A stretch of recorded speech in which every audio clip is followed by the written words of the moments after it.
베트남은 동남아시아에 위치한 작은 나라입니다. 이곳에는 여행객들이 방문할 수 있는 수많은 아름다운 명소들이 있습니다. 그러나 그와 동시에 이 나라는 매우 다양한 문화를 가지고 있어 많은 방문객들을 놀라게 하곤 합니다. 대표적인 예로는 혼잡하고 끊임없는 교통 상황이 있습니다. 마치 도로 규칙이 무시되는 듯한 분위기이지요. 또 한편으로는 날것의 음식이나 독특한 음식 문화, 그리고 세계 어느 나라에서도 쉽게 볼 수 없는 낮잠 문화가 있습니다. 이제 저와 함께 아름다운 아시아의 나라 베트남을 탐험하며 여행객들이 이곳에 발을 들였을 때 반드시 충격을 받게 될 20가지 사실을 알아봅시다. 22. 극도로 혼잡한 교통. 저는 베이징의 교통이 심각하다고 생각했지만 하노이나 호치민시에 비하면 아무것도 아니었습니다. 이곳 도로에는 수백만 대의 오토바이가 있습니다. 베트남 오토바이 제조업체 협회에 따르면 2022년 말 기준 베트남의 오토바이 수는 약 7,200만 대에 달했습니다. 이는 베트남인 3명당 약 2대의 오토바이가 있는 셈입니다. 그래서 인도가 사실상 주차장이 되어 보행자들은 차도로 걸어야만 합니다.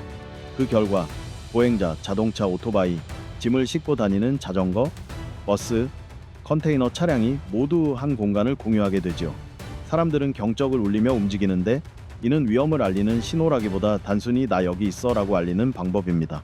놀랍게도 이런 방식이 꽤 효과적이라 교통사고는 생각보다 많지 않습니다. 때때로 신호등이 빨간불이든 초록불이든 상관없이 사람들이 계속 움직이는 경우도 있어 외국인들은 언제 길을 건너야 할지 난감해집니다. 특히 출퇴근 시간에는 도로 위에 발을 디디고 싶지 않을 정도로 끔찍한 상황을 경험하게 됩니다. 19위, 물에 잠긴 도로를 헤쳐나가기. 베트남을 방문했을 때 오래 기억에 남을 또 다른 경험은 바로 침수된 도로를 건너는 일입니다. 특히 우기가 되면 도로가 물에 잠겨 이동이 어려워집니다. 하지만 생활은 계속되고 사람들도 그대로 움직입니다. 도로가 물에 잠겨도 현지인들은 능숙하게 오토바이를 몰고 물 위를 지나갑니다. 만약 여러분이 침수된 도로에 있다면 걱정하지 않아도 됩니다. 택시나 오토바이 택시를 이용할 수도 있으니까요. 보행자들은 도로보다 높은 인도를 택하기도 하지만 비가 심하게 오면 인도조차 물에 잠겨 도시가 거대한 수영장처럼 변합니다. 어떤 사람들은 물에 발을 담그며 걸어가는 것을 흥미롭게 느낄 수도 있지만 이후에는 반드시 발을 깨끗이 씻어야 합니다. 심지어 어떤 이들은 작은 배를 가져와 물 위에서 노를 저으며 이동하기도 합니다. 18위, 시끄러운 장례식. 장례식이라고 하면 보통 엄숙하고 조용한 분위기를 떠올리지만 베트남의 장례식은 전혀 그렇지 않습니다. 만약 이웃이 세상을 떠났다면 적어도 48시간 동안은 잠을 자기 어려울 수 있으니 호텔에 방을 잡아야 할지도 모릅니다. 사람들은 술을 마시고 노래방을 하고 북을 치고 관악기로 연주하는 밴드까지 등장합니다. 그런데 왜 이렇게 시끄러울까요? 그 이유는 두 가지입니다. 활기찬 소리가 악령을 쫓아내고 떠나는 고인이 마지막으로 최고의 대접을 받도록 하기 위함입니다. 특히 베트남 북부에서는 가족들이 울 수 없을 때 대신 울어주는 전문 곡군을 고용하기도 합니다. 이들은 단순히 우는 것뿐 아니라 고인의 업적과 공헌을 이야기하며 유족과 손님들의 마음을 움직입니다. 그 애절한 목소리에 함께 눈물을 흘리게 되죠. 그래서 전문 곡군은 목소리가 크고 장례식장에서 진심 어린 울음을 터뜨려 다른 사람들까지 울게 만들 수 있어야 합니다. 17위, 전통 담배 흡연. 베트남 사람들은 일반 담배만 피우는 것이 아니라 전통적인 방식의 라오 담배도 즐깁니다. 이 전통 담배 흡연은 오랫동안 이어져 내려온 베트남 문화의 일부로 세대를 거쳐 전승되어 왔습니다. 특히 시골 지역에서는 거의 모든 집에 담뱃대가 있었을 정도입니다. 라오 담배는 베트남에서만 볼 수 있는 독특한 특산품으로 재배에서 가공, 판매, 흡연까지 모든 과정이 베트남인들만 알고 있습니다. 길가의 찻집에 가면 쉽게 라오 담배 파이프를 볼 수 있습니다. 흡연할 때는 강하게 빨아들이는데 이때 큰 소리가 나며 처음 시도하는 사람은 어지러워서 일어서지 못하는 경우도 있습니다. 16위, 베트남의 저렴한 담배 가격. 베트남에서 담배 한 갑의 가격은 약 1달러 이하로 세계에서 가장 저렴한 편에 속합니다. 담배 가격이 낮고 흡연율이 비교적 높은 이유는 담배세가 낮기 때문입니다. 반면 호주의 담배 가격은 세금이 높아 매우 비쌉니다. 호주에서 담배 한 갑을 2달러에 구매하려면 그중 18달러가 세금일 정도입니다. 아마 그래서 베트남에서는 많은 흡연자를 쉽게 볼 수 있는 것이지요. 15위, 흥정은 필수. 베트남에서는 흥정이 정말 당연한 문화입니다. 물건을 살 때 모두 가격을 깎으려 합니다. 현지인들은 외국인이 가격에 익숙하지 않고 흥정을 못하면 더 높은 가격을 부르며 이익을 보려고 하죠. 아마 많은 사람들이 베트남에 오기 전까지 흥정을 해본 적이 없을 수도 있습니다. 하지만 여기서 생활하다 보면 누군가는 처음 제시된 가격보다 3배나 싸게 사는 경우도 있다는 사실을 알게 됩니다. 그래서 나도 저 가격에 살 수 있지 않을까라는 생각을 하게 되지요. 흥정은 생각보다 어렵지 않습니다.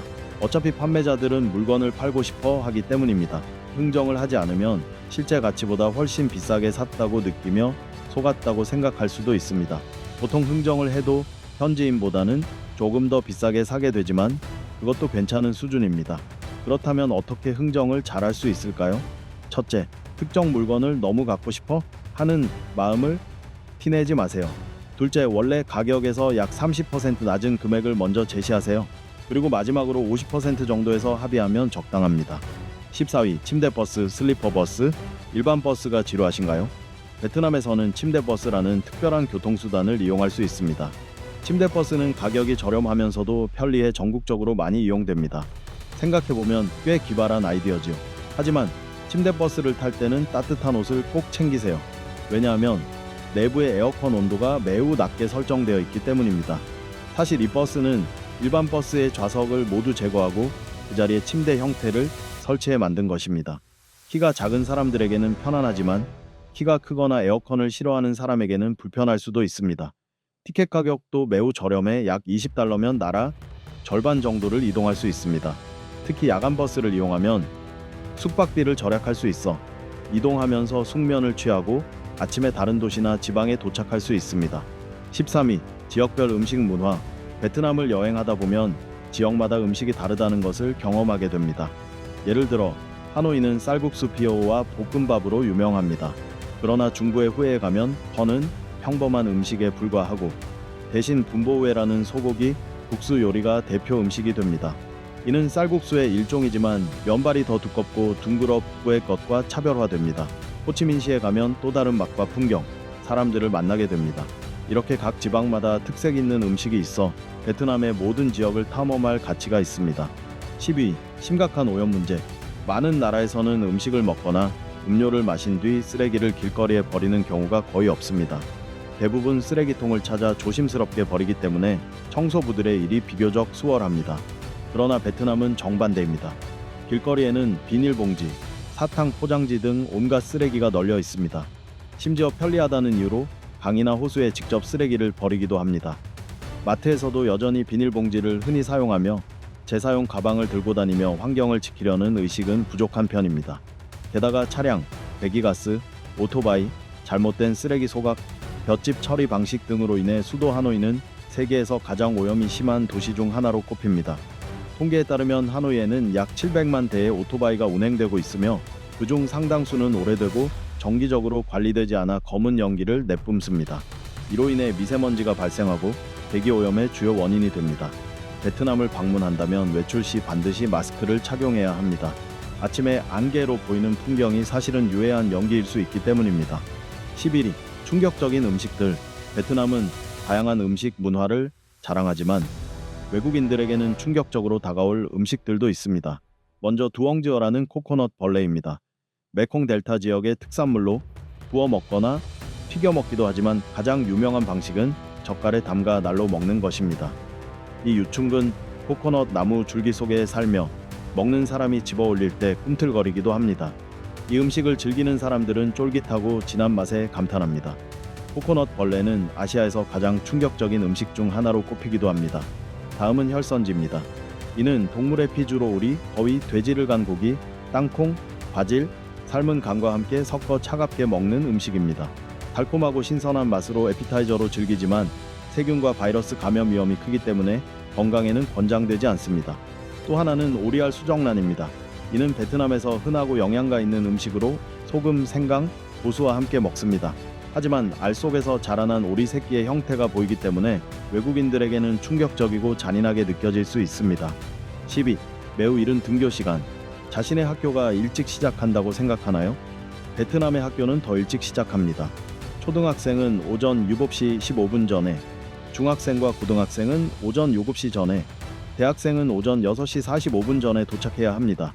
즉, 학생들은 오전 6시 이전에 일어나 준비해야 한다는 뜻입니다. 만약 베트남에 머무르며 학교 문화를 직접 체험해 보고 싶다면 초등학교를 방문해 보세요. 아침마다 졸린 표정으로 하품을 하며 운동장을 뛰어다니는 학생들의 모습을 볼 수 있습니다. 9위. 파자마 차림으로 외출. 많은 나라에서는 잠옷이나 홈웨어를 집에서만 입지만 베트남에서는 파자마를 입고 하루 종일 생활하는 모습을 쉽게 볼 수 있습니다. 파자마 차림으로 쌀국수를 파는 사람, 거리를 걷는 사람, 심지어 데이트를 나가는 사람까지 있습니다. 이는 중장년층뿐만 아니라 젊은 세대도 마찬가지입니다. 다른 나라에서는 외출할 때 기본적인 단정함을 중시하지만 베트남에서는 파자마 외출이 자연스러운 문화입니다. 그 이유 중 하나는 베트남의 더운 날씨 때문입니다. 잠옷은 시원하고 얇은 소재로 만들어져 착용감이 편안합니다. 또한 잠옷이 긴팔 셔츠와 긴 바지 형태여서 외부에서 입어도 크게 문제되지 않는다고 여겨집니다. 그래서 길거리 음식을 파는 여성들이 파자마를 입고 있는 모습을 자주 볼 수 있으며 이를 보고 놀라지 않아도 됩니다. 8위. 설날에 모든 가게가 문을 닫는다. 베트남에서 떼테찌라 불리는 설날 기간에 여행한다면 도시가 마치 유령 도시처럼 한산한 모습에 놀랄 수 있습니다. 떼은 음력 1월 1일에 시작하며 보통 6일간 이어지는 베트남 최대의 명절입니다. 이 시기에는 상점과 시장 대부분이 문을 닫기 때문에 많은 가정은 약 한 달치의 음식을 미리 준비합니다. 설날의 도시 풍경은 마치 할리우드 생존 영화의 한 장면처럼 느껴지기도 합니다. 7위. 뱀술. 네, 맞습니다. 베트남에는 뱀술이라는 특별한 술이 있습니다. 병 안에 뱀이 또아리를 틀고 있는 모습 그대로 보관된 술병은 전국의 상점이나 시장에서 쉽게 볼 수 있습니다. 보통 살아있는 뱀을 술병에 넣어 익사시켜 만드는데 죽기 직전 뱀이 몸을 방어 자세로 말아올린 모습이 마치 강인한 생명력을 상징하는 듯해 소비자들에게 매력적으로 보입니다. 때로는 뱀을 기절시켜 내장을 제거한 뒤 꿰매어 다시 넣는 경우도 있으며 반드시 살아있을 때 술에 담가야 한다고 합니다. 베트남 전통 의학에서는 뱀술이 주로 관절통 치료에 효과적이라고 믿으며 나이가 많거나 육체 노동을 많이 하는 사람들, 특히 날씨가 변덕스러운 시기에 좋다고 알려져 있습니다. 뱀술 외에도 정갈이나 여러 동물을 넣은 술도 있습니다. 단지 보는 것만으로도 소름이 돋는데 과연 여러분은 이 술을 마실 용기가 있을까요? 6위. 베트남의 낮잠 문화. 많은 나라에서는 낮잠을 게으르다고 생각할 수 있지만 베트남에서는 아주 흔한 일입니다. 처음에는 점심시간에 동료들이 담요와 베개를 꺼내 사무실 바닥에서 잠을 청성하는 모습을 보고 놀랄 수 있습니다. 점심 식사 후 20분쯤 지나면 활기차던 사무실이 조용해지고 사람들은 의자에 앉아 책상에 엎드려 자거나 바닥에 돗자리를 펴고 눕습니다. 사실 이런 문화는 베트남만 있는 것은 아닙니다. 뜨거운 기후를 가진 여러 나라, 특히 스페인과 이탈리아 같은 남유럽에서도 시에스타라는 낮잠 전통이 있습니다. 예를 들어 스페인은 오전 9시부터 오후 2시까지 일한 뒤 2시간 점심시간을 갖고 오후 4시부터 8시까지 다시 일을 합니다. 연구에 따르면 낮잠은 건강에도 유익합니다. 심지어 지중해 지역은 미국이나 북유럽보다 심장 질환으로 인한 사망률이 낮은데 이는 낮잠 문화가 일상 스트레스를 줄이는 데 기여하기 때문이라는 분석도 있습니다. 5위. 열정적인 축구 팬들. 월드컵 시즌에 베트남을 여행하게 된다면 전국적으로 뜨거운 축구 열기를 체험할 수 있습니다. 사람들은 세계 각국의 유니폼을 입고 경기를 관람하며 응원합니다. 최근 베트남 축구 실력은 크게 향상되었고 국가대표팀이 경기를 할 때면 모든 사람들이 일을 멈추고 응원에 집중합니다. 길거리 노점상들조차 작은 TV를 두고 경기를 틀어놓습니다. 도시를 돌아다니다 보면 가게 앞에 모여 맥주를 마시며 경기를 지켜보는 사람들을 쉽게 볼 수 있습니다. 경기가 끝난 뒤에는 디바오 지바오라는 독특한 응원 문화가 있습니다. 사람들은 붉은 셔츠를 입고 국기를 흔들며 오토바이를 타고 거리를 가득 메우며 환호합니다. 그 순간 도시 전체의 분위기가 단 몇 초 만에 바뀌는 듯한 짜릿한 경험을 하게 됩니다. 4위. 모든 음식의 젓가락 사용. 포크와 나이프 대신 베트남 사람들은 어떤 음식이든 젓가락을 사용합니다. 처음 방문한 외국인이라면 이 독특한 습관에 놀라고 흥미로워할 것입니다. 베트남인들에게 젓가락은 단순히 음식을 집는 도구가 아니라 다른 사람에게 음식을 권하며 배려를 표현하는 상징입니다.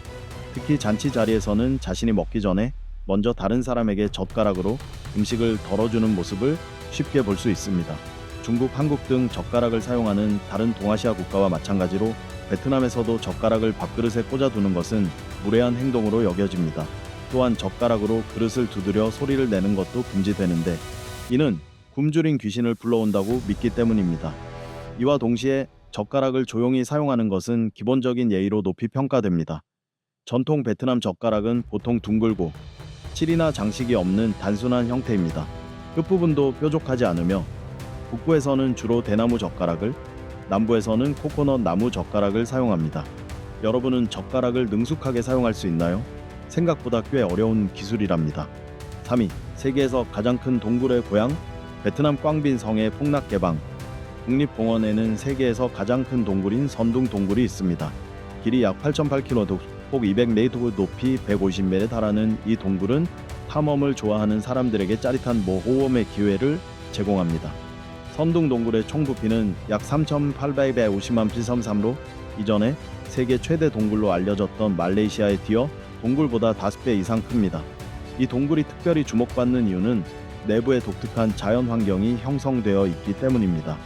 80내부가 넘는 거대한 종유석, 원시림이 자라는 공간, 독자적인 생태계와 날씨 시스템, 끝없이 이어지는 지하강 등 아직 완전히 탐험되지 않은 비밀들을 품고 있습니다. 선둥 동굴에 다녀온 사람들은 모두 마치 또 다른 세상에 들어간 것 같다라고 표현하며 대자연이 만든 걸작이라고 칭송합니다. 2위, 베트남 커피의 흥미로운 사실. 커피 애호가라면 놀랄만한 사실이 있습니다. 베트남은 현재 브라질에 이어 세계 2위의 커피 수출국입니다. 1800년대 프랑스에 의해 처음 도입된 커피는 베트남 구원지대에서 재배되었으며 당시 연간 생산량은 약 80톤에 불과했습니다. 하지만 전쟁 이후 꾸준히 성장하여 최근에는 연간 100만 톤 이상을 생산하고 있습니다. 또한 베트남은 세계에서 가장 비싼 커피 중 하나인 시백 커피를 생산하기도 합니다. 1kg에 약 150달러에 달하는 이 커피는 상위 10대 고급 커피에 속합니다. 이 커피가 특별한 이유는 바로 소화 과정에 있습니다. 사양 고양이가 커피 열매를 먹으면 소화 과정을 거친 뒤 배설물에서 커피 원두가 채취되는데 이 과정 덕분에 바닐라 향과 달콤한 문한 풍미가 나는 고급 원두로 변합니다. 프랑스가 커피를 전해주었지만 베트남 사람들은 독특하게 변형시켰습니다. 작은 금속 드립필터에 커피 가루를 넣고 뜨거운 물을 부어 천천히 떨어지게 한 뒤 블랙 아이스 커피나 연유를 넣어 마시는 방식입니다. 더 나아가 베트남은 로부스타 커피 세계 최대 수출국이며 국제 커피 대회에서 여러 차례 상을 받았습니다. 또한 레인포레스트 알라이언스, UTZ, 페어트레이드 등 국제 인증을 받아 품질과 지속 가능성도 인정받고 있습니다. 1위, 사람들. 베트남을 방문했을 때 절대 잊을 수 없는 점은 바로 사람들의 친절함과 환대입니다. 베트남인들의 가장 큰 매력은 친근하고 따뜻하며 언제든 기꺼이 도움을 주려는 태도입니다. 베트남 어느 지역을 가든 현지인들은 늘 환영의 마음으로 여행객을 맞이합니다. 길을 잃었을 때 친절하게 길을 알려주고 심지어 언어가 통하지 않아도 기꺼이 도와주려 합니다. 예를 들어 외딴 지역에서 오토바이 연료가 떨어지더라도 현지인들이 주저없이 도움을 줍니다. 이 때문에 여행객들은 베트남에서 늘 환영받는다는 느낌을 받으며 마치 고향에 온 듯한 따뜻함을 경험합니다. 이러한 습관은 서로를 배려하고 공감하는 문화에서 비롯된 것으로 보입니다. 만남의 순간마다 웃음소리가 가득해 활기찬 분위기를 만들어내며 이는 베트남 사람들의 따뜻한 인간미를 보여줍니다. 다만 시끄러운 분위기를 싫어하는 사람들에게는 다소 부담스러울 수 있습니다. 특히 공공장소에서 손짓과 몸짓을 섞어가며 크게 대화하는 모습은 외국인에게 놀라움을 줄 수 있습니다. 베트남이라는 따뜻하고 활기찬 동남아시아 나라의 20가지 흥미로운 사실을 함께 탐험해 주셔서 감사합니다. 혹시 여러분을 놀라게 한 사실이 있었나요? 여러분의 생각을 자유롭게 나누어 보세요.